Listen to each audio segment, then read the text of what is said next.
اللہ تبارک و تعالی نے سلسلہ نبوت آدم علیہ الصلاۃ والسلام سے شروع فرمایا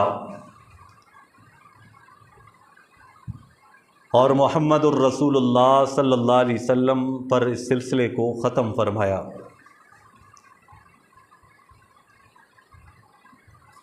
آپ صلی اللہ علیہ وسلم کے بعد کوئی بھی نبی اور رسول قیامت تک نہیں آئے گا۔ آپ ہی آخری رسول ہیں، آخری پیغمبر ہیں۔ آپ پر نازل ہونے والی کتاب قرآن مجید آسمانی آخری کتاب ہے، اور یہ آپ کی امت آخری امت ہے، اور آپ کی شریعت یہ آخری شریعت ہے جو قیامت تک چلتی رہے گی۔ ہم سب کا عقیدہ و ایمان ہے کہ آپ صلی اللہ علیہ وسلم کی نبوت و رسالت کے بعد کوئی بھی شخص دعوی نبوت کرے، رسالت کرے، وہ کذاب اور زندیق ہو سکتا ہے، لیکن اللہ کا پیغمبر نہیں ہو سکتا۔ قرآن مجید فرقان حمید میں جو خطبے کے اندر میں نے آیت کریمہ پڑھی، وہ آیت کریمہ بھی ختم نبوت کی دلیل ہے، اور اس آیت کو ہی آیت ختم نبوت بھی کہا جاتا ہے۔ 22ویں سپارے کے اندر سورت کا نام سورہ احزاب ہے، اور اس میں اللہ تبارک و تعالیٰ کی طرف سے یہ آیت نازل کی گئی۔ فرمایا ما کان محمد ابا احد من رجالکم ولکن رسول اللہ وخاتم النبیین، کہ فرمایا کہ محمد صلی اللہ علیہ وسلم تم میں سے کسی کے والد نہیں ہیں، بلکہ وہ اللہ کے رسول ہیں اور خاتم النبیین ہیں، آپ پر نبوت ختم ہے۔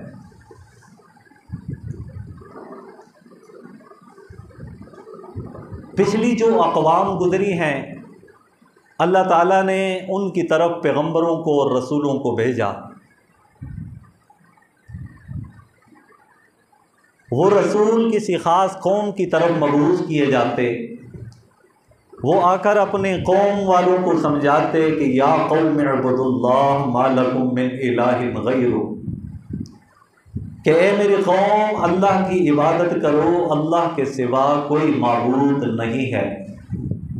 اپنی قوم والوں کو وقت کا پیغمبر سمجھاتا رہا، بتلاتے رہے، اللہ کے پیغام سے آگاہ کرتے رہے۔ پھر دوسری قوم کی طرف اللہ تعالیٰ نے دوسرے رسول کو بھیجا، پھر تیسرے قوم کی طرف تیسرے نبی کو بھیجا۔ ایک علاقے کی طرف ایک نبی آتے ہیں، دوسرے علاقے کی طرف اللہ تبارک و تعالیٰ دوسرے نبی اور رسول کو بھیجتے ہیں۔ تو گزشتہ انبیاء علیہم الصلوات و تسلیمات کسی ایک قوم کے نبی تھے، رسول تھے، کسی ایک علاقے کے اور جگہ کے نبی اور رسول تھے۔ جب باری آئی محمد الرسول اللہ صلی اللہ علیہ وسلم کی، اللہ تبارک و تعالیٰ نے آپ کو نبوت اور رسالت وہ عطا فرمائی جو عالمگیر تھی، اور فرمایا کہ میرے محبوب جہاں جہاں تک کائنات میں میری ربوبیت ہے وہاں تیری نبوت اور رسالت ہے، اور فرمایا کہ محبوب میں نے آپ کو صرف کسی قوم کے لیے نبی بنا کر نہیں بھیجا، میں نے آپ کو کسی علاقے کے لیے رسول بنا کر نہیں بھیجا، میں نے کسی خاص جگہ کے لیے آپ کو رسول بنا کر نہیں بھیجا۔ محبوب ان لوگوں کے سامنے اعلان کر دیجئے۔ فرمایا قل یا ایھا الناس، اے لوگو، یہ نہیں کہا ہے میری قوم والوں، مکے والوں، مدینے والوں، نہیں، یا ایھا الناس انی رسول اللہ الیکم جمیعا، میں تم سب کے لیے اللہ کا رسول بنا کر بھیجا گیا ہوں۔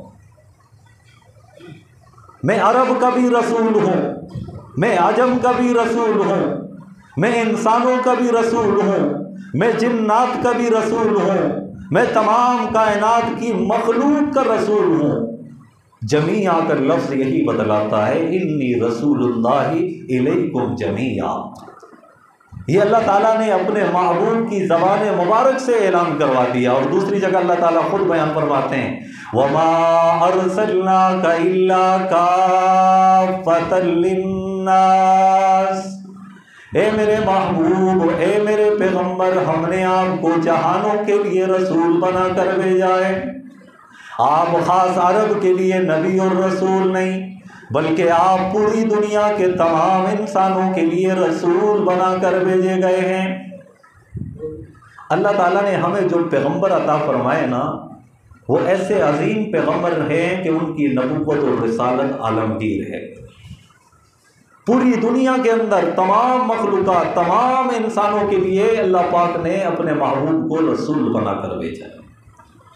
اور آپ پر نازل ہونے والی جو کتاب ہے نا، وہ کتاب بھی عالمگیر ہے. پیغمبر بھی عالمگیر، یعنی پیغمبر کی نبوت اور رسالت بھی عالمگیر، اور پیغمبر پر اتاری جانے والی کتاب بھی عالمگیر.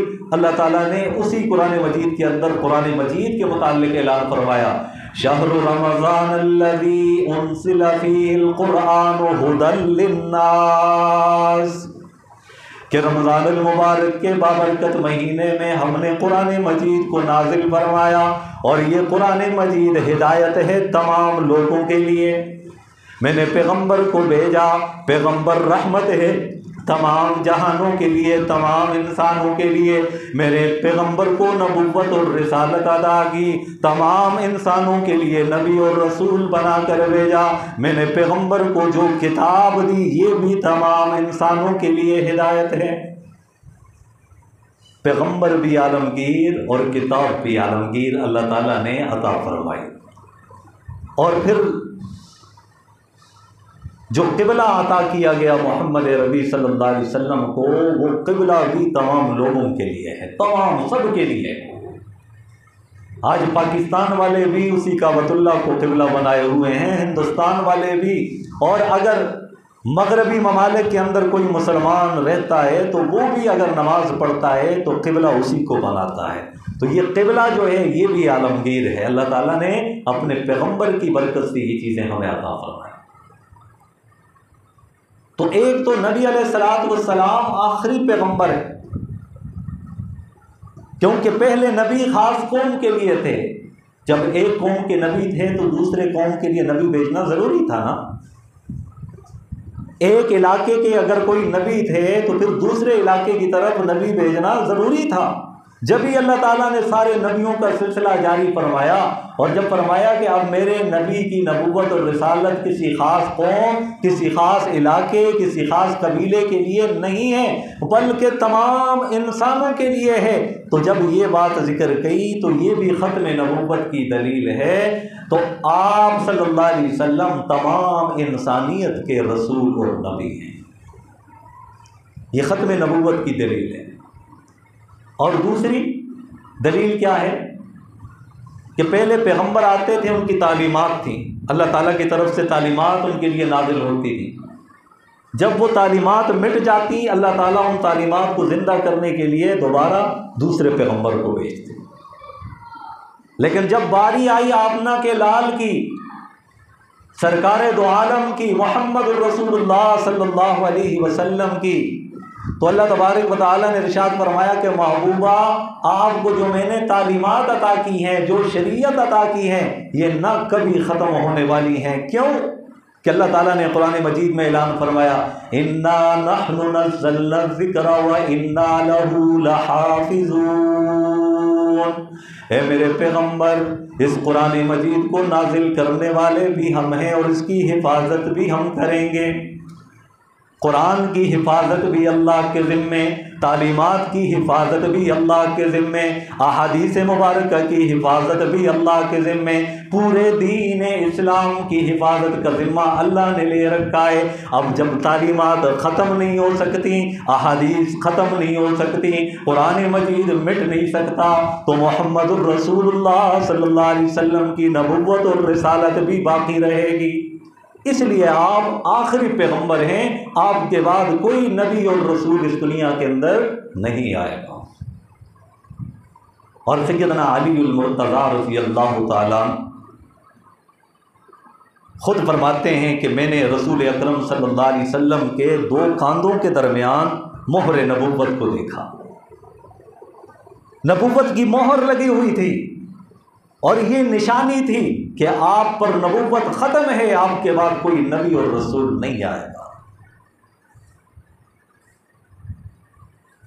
اور یہ سیدنا علی المرتضیٰ اور دیگر صحابہ نے اپنی آنکھوں سے اس مہر کو دیکھا ہے۔ اور ایک حدیث مبارکہ کے اندر نبی علیہ الصلوۃ والسلام اپنی خصوصیات کا بیان خود فرماتے ہیں۔ اللہ تعالیٰ نے بے شمار کمالات دیے، خوبیاں دی، خصوصیات دی آپ صلی اللہ علیہ وسلم۔ وہ شیخ سعدی رحمۃ اللہ علیہ کہتے ہیں، یا غالباً مولانا رومی کا شعر ہے فارسی کا، حسن یوسف دم عیسیٰ ید بیضاداری، حسن یوسف دم عیسیٰ، یوسف علیہ السلام کا حسن، حضرت عیسیٰ علیہ السلام کا دم کرنا، کوہڑ کے مریضوں کو، نابینوں کو، مردوں کے اوپر دم کرنا کہ وہ زندہ ہو جاتے تھے، ان کو صحت مل جایا کرتی تھی، بیماروں کو شفا مل جایا کرتی تھی، اسی کے متعلق ذکر فرما رہے ہیں۔ حسن یوسف دم عیسیٰ ید بیضاداری، ید ہاتھ کو کہتے ہیں، بیضا روشن کو کہتے ہیں، اور یہ روشن چمکتا ہوا ہاتھ حضرت موسیٰ علیہ السلام کا معجزہ تھا کہ جب وہ یوں ہاتھ رکھتے گریبان میں باہر نکالتے تو روشن ہو جاتا۔ تو شاعر کہتے ہیں حسن یوسف دم عیسیٰ ید بیضاداری، آنچ خوباں ہمہ دارن، یہ ساری خوبیاں جو یہ سارے پیغمبر رکھتے ہیں، تو تنہا داری، یہ ساری خوبیاں اور کمالات ایک تجھ میں ہیں۔ تو محمد عربی صلی اللہ علیہ وسلم بڑے کمال والے ہیں، بڑی خصوصیات والے ہیں۔ حدیث مبارکہ کے اندر نبی علیہ الصلوۃ والسلام نے خود اپنے کمالات کا ذکر فرمایا۔ فضلتم علی الانبیاء بست، مجھے تمام نبیوں پر فضیلت ملی ہے 6 وجوہات پر۔ ان میں پہلی وجہ ذکر فرمائی کہ مجھے جوامع الکلم عطا کیے گئے۔ جوامع الکلم، عام سادہ مفہوم ان کا سمجھ لیجئے، تفصیل تو بہت بڑی ہے، ایک سادہ مفہوم اس کا سمجھ لیجئے، پھر اس کی ایک مثال دوں گا تاکہ بات بالکل واضح ہو جائے۔ جوامع الکلم، اس کا مقصد کیا ہے، مطلب کیا ہے، سادہ معنی اس کا کیا ہے؟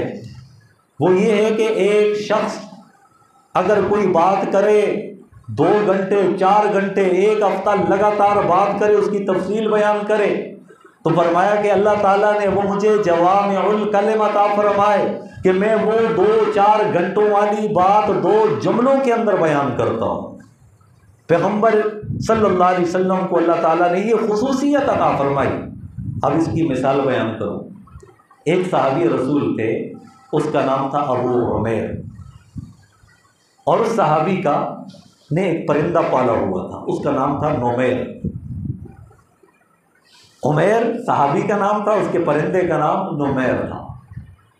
تو جب اس کا پرندہ اڑ گیا یا مر گیا تو نبی علیہ الصلوۃ والسلام جب اس کے پاس سے گزرے تو آپ صلی اللہ علیہ وسلم نے فرمایا یا ابا نعیر ما فعل النمیر، کہ اے ابا عمیر وہ نعیر کا کیا بنا، اس پرندے کا کیا بنا۔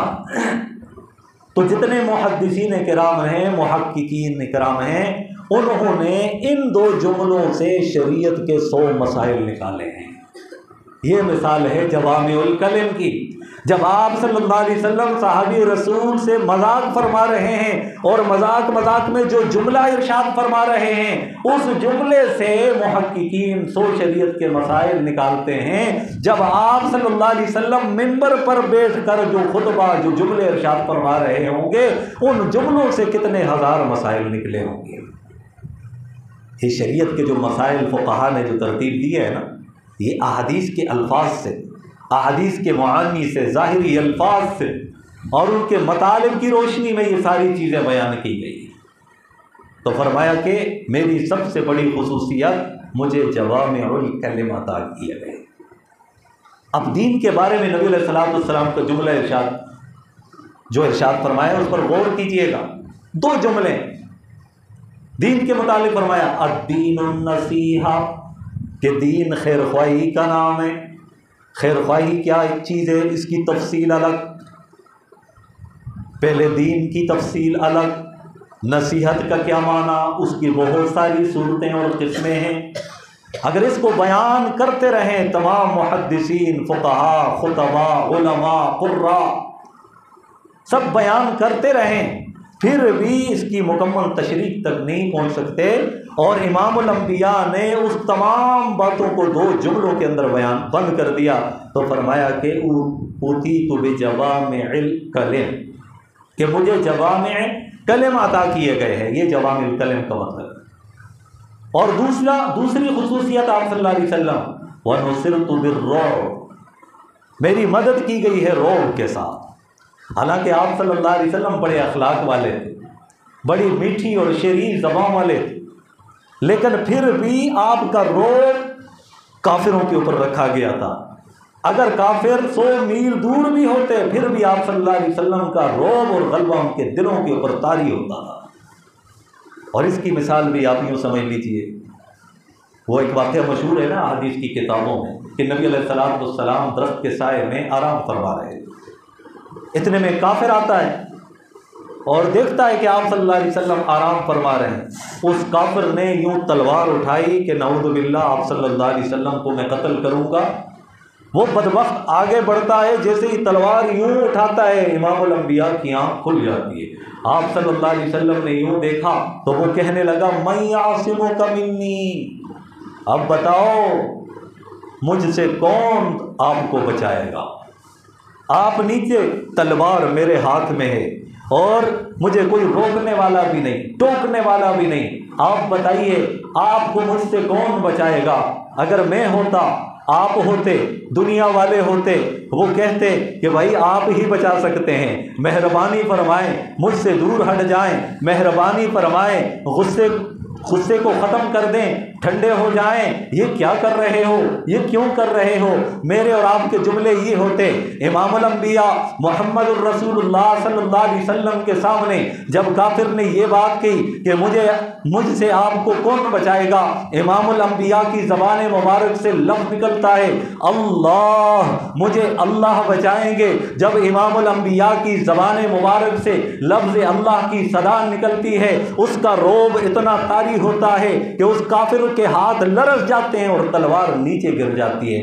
اور وہ تلوار جب نیچے گرتی ہے، امام الانبیاء اس تلوار کو ہاتھ میں لیتے ہیں اور پھر فرماتے ہیں اب تمہیں میرے ہاتھ سے کون بچائے گا؟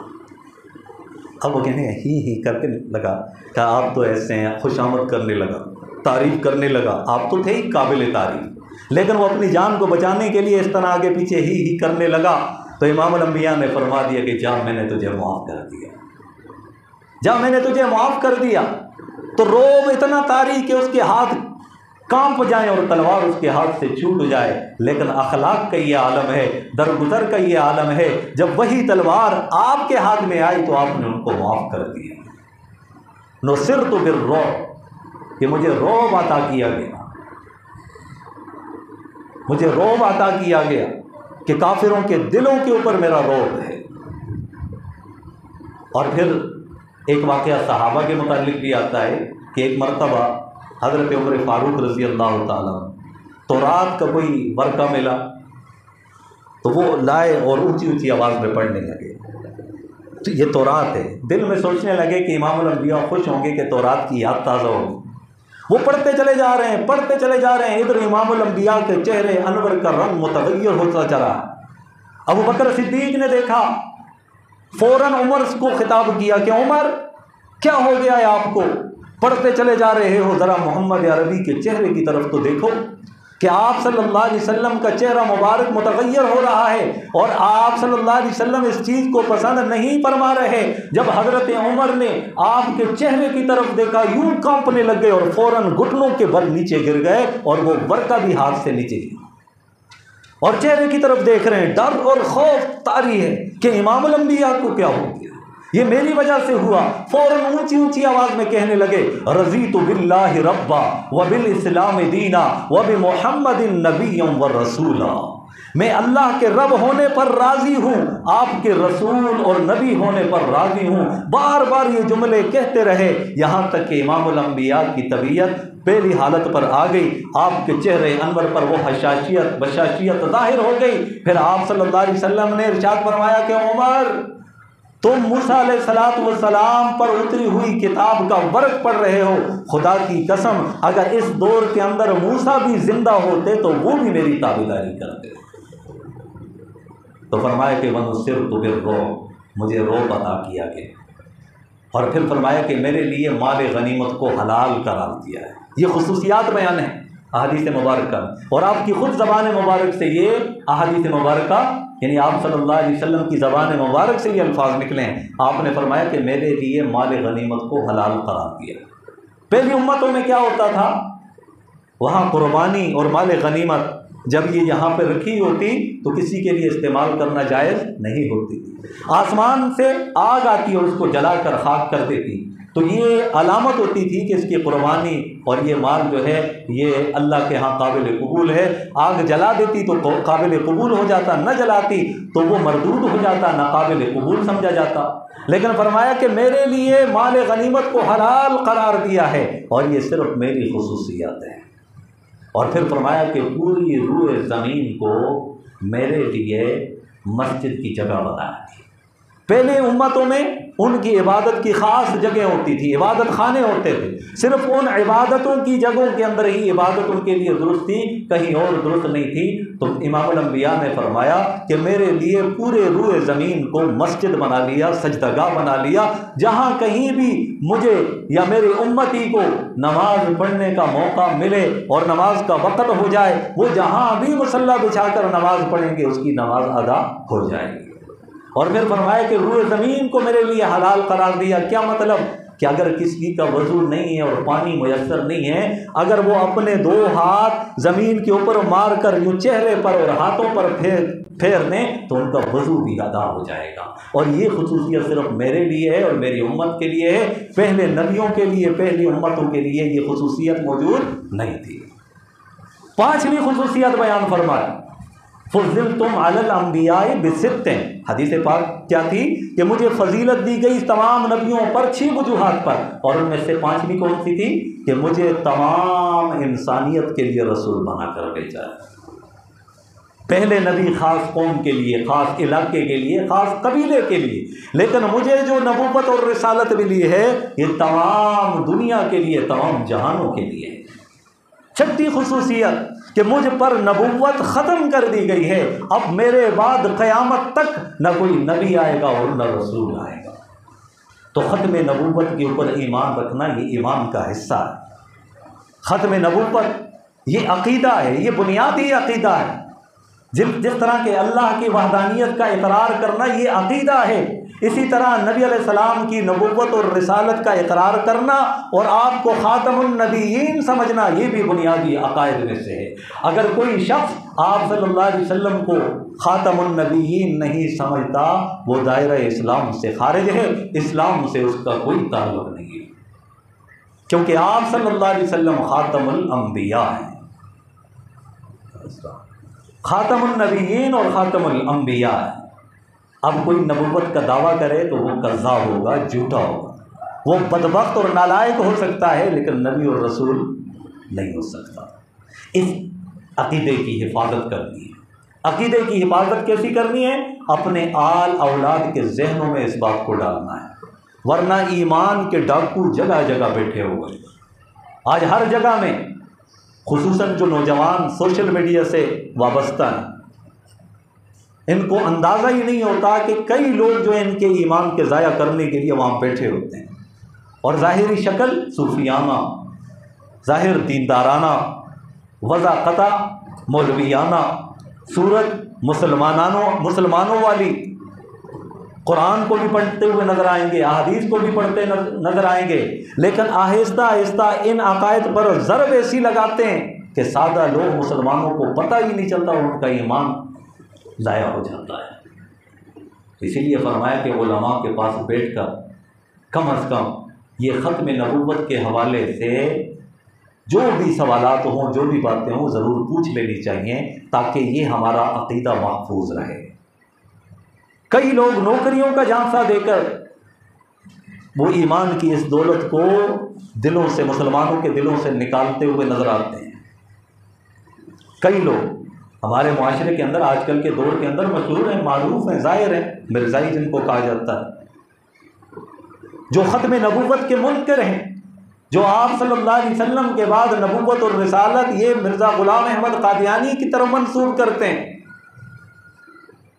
اور پھر جب ہم کہتے ہیں معاشرے میں کہ بھائی ایسے لوگوں کے ساتھ لین دین نہ کیا کرو، تو بعض لوگ کہتے ہیں تم تو عیسائیوں سے لین دین کرتے ہو، یہودیوں سے کرتے ہو، ہندوؤں سے کرتے ہو، سکھوں سے کرتے ہو، اور غیر مذہب لوگوں سے تم خرید و فروخت کرتے ہو، تو صرف یہ مرزائی ایسی مخلوق آ گئی ہے کہ اس کے متعلق آپ کہتے ہو کہ خرید و فروخت نہ کرو۔ ظاہری طور پر ان کا اعتراض کچھ سمجھ میں آتا ہے، لیکن جب آپ جواب کی طرف غور کریں گے تو آپ کو مسئلہ بالکل واضح طور پر سمجھ میں آئے گا۔ پہلی بات، ہم کیوں کہتے ہیں ان کے ساتھ لین دین نہ کرو؟ کیونکہ جتنے بھی مرزائی ہیں، جتنے بھی قادیانی ہیں نا، ان کا جتنا بھی کاروبار ہے، بزنس ہے، ان کی چند فیصد 5 سے 10% جو ہے یہ مختص ہے کہ یہ جا کر ربوہ کے اندر جمع کرواتے ہیں، اور یہ تمام پیسہ کہاں پر خرچ ہوتا ہے؟ ان مسلمانوں پر یہ خرچ کیا جاتا ہے جن کے عقیدے کو بگاڑا جاتا ہے، جن کے ایمان کو خراب کیا جاتا ہے، جن کے ذہنوں میں یہ بات ڈالی جاتی ہے کہ مرزا غلام احمد قادیانی نعوذ باللہ نبی ہیں، یہ خاتم النبیین ہیں۔ اس معاملے کے اندر ان کا یہ پیسہ وہاں پر لگتا ہے۔ اگر میں اور آپ لین دین کریں گے تو ان کے اس کام کو طاقت ملے گی، قوت ملے گی، تو کم از کم ہماری بساط اور طاقت میں اتنی بات تو ہے کہ ہم تو امام الانبیاء کا کلمہ پڑھنے والے ہیں، آپ کی غلامی کا دم بھرنے والے ہیں، آپ کی نبوت اور رسالت کو ماننے والے ہیں، آپ ہمارے لیے تڑپے، آپ ہمارے لیے روئے، ہمارے لیے دعائیں مانگتے رہے، ہمیں صحابہ نے آپ کا ایک ایک طرز عمل بتلایا، آپ کی ایک ایک ادا سے ہمیں آگاہ کیا، اور ہمیں سکھلائی گئی، سرکار دو عالم کے ساتھ محبت سکھائی گئی، آپ کے ساتھ عقیدت بتلائی گئی، اور الحمدللہ ہمارا ایمان ہے، ہمارا عقیدہ ہے کہ ہم اپنے ماں باپ سے بھی زیادہ آپ سے محبت کرتے ہیں، اپنی اولادوں سے بھی زیادہ آپ سے محبت کرتے ہیں، ہم دنیا کے تمام رشتے ناتوں سے سب سے زیادہ محبت کس سے کرتے ہیں؟ وہ ہستی کون ہے؟ سب کہہ دیجئے محمد رسول اللہ صلی اللہ علیہ وسلم۔ تو ہم ان سے محبت کرتے ہیں۔ جب ایک ان کی ختم نبوت کا منکر ہو تو ہم بنا ان کے ساتھ لین دین کا معاملہ کیوں کر لیں؟ اور کل قیامت والے دن اگر محمد عربی صلی اللہ علیہ وسلم نے اپنے امتی کا گریبان پکڑ لیا اور یوں کہہ دیا کہ او میرے امتی، مجھے پتا تھا تو گناہگار تھا، نمازوں میں سستی کیا کرتا تھا، تیرے اخلاق میں بھی کمی تھی، لین دین میں بھی کبھی معاملاتوں کے پیچھے کر لیا کرتا تھا، لیکن او میرے امتی یہ بتا، کم از کم تیرے دل میں میری محبت تو ہونی چاہیے تھی، تو نے میرے دشمن کے ساتھ لین دین کا معاملہ کیوں کیا؟ تو میں کیا جواب دوں گا؟ آپ کیا جواب دیں گے؟ تو اسی لیے ان سے لین دین کا معاملہ نہ کیا جائے۔ یہ برملا ہم کہتے ہیں، اس میں اپنا ذاتی مفاد نہیں، ہمارے کسی کے ساتھ کوئی ذاتی برادری کا، علاقے کا، قومیت کا، رنگ و نسل کا، روح کا اختلاف نہیں ہے، ہمارا اختلاف ہے تو سرکار دو عالم صلی اللہ علیہ وسلم کی وجہ سے۔ اور یہ بات بھی ہمیں آپ نے تعلیماً ہمیں ارشاد فرمائی ہے، آپ نے فرمایا کہ جو اللہ اور اس کے رسول کے لیے کسی سے محبت کرے اور جو اللہ اور اس کے رسول کی خاطر کسی سے بغض رکھے اس کا ایمان مکمل ہے۔ تو ہم کسی سے محبت کرتے ہیں تو اس وجہ سے کہ اللہ اور اس کے رسول کا حکم ہے، اور اگر کسی کے ساتھ بغض رکھتے ہیں وہ بھی اس لیے کہ یہ اللہ اور اس کے رسول نے بغض کا حکم دیا ہے۔ تو اس لیے جو ختم نبوت کا منکر ہے، ختم نبوت کا انکاری ہے، ختم نبوت کو نہیں مانتا، آپ کی عزت و ناموس کو کوئی چیز نہیں سمجھتا، آپ کو آخری رسول اور نبی نہیں سمجھتا، ہم اس کو مسلمان بھی نہیں سمجھتے، اور ایسے شخص کے ساتھ لین دین کو جائز بھی نہیں سمجھتے۔ ایک تو وجہ یہ، دوسری وجہ بیان کر کے بات ختم کرتا ہوں، وقت بھی ختم ہو چکا ہے، 2 منٹ ہے۔ دوسری وجہ کیا ہے کہ ہم کیوں ان کے ساتھ لین دین کو منع کرتے ہیں؟